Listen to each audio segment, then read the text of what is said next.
এই যে লোট্টা মাছ, লোট্টা ফ্রাই। তো ওই যে লোট্টা ফ্রাই, লোট্টার অনেক দাম। তো এটা পোয়া মাছের মতো আরেকদিনও খেয়েছিলাম। আরেকদিন মানে রচনা খুব পছন্দ করে, তো হচ্ছে যেহেতু রচনার চিটং বড় হয়েছে, তো হচ্ছে আজকেও অনেকগুলি লোট্টা এনেছে। তো এগুলি ফ্রাই করব, ফ্রাইয়ের সময় আবার দেখাবো। ভাবছি লোট্টা ফ্রাই তো হচ্ছে খালি সারা জীবন শুনেই আসছি লোট্টা ফ্রাই। আজকে লোট্টা ফ্রাই আরেকদিন খেয়েছি, খুবই ভালো লেগেছে। তো সেটা আপনাদের সাথে শেয়ার করলাম। লোট্টা ফ্রাই আপনারা খেতে পারেন, খুবই মজাদার, একদম পোয়া মাছের মতোই লাগে।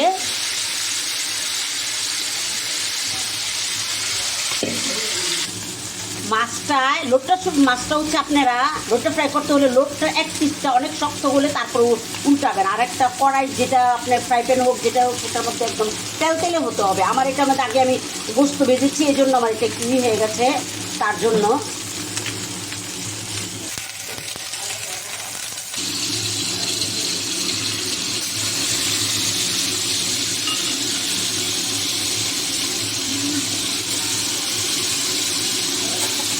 কথা হয়েছে।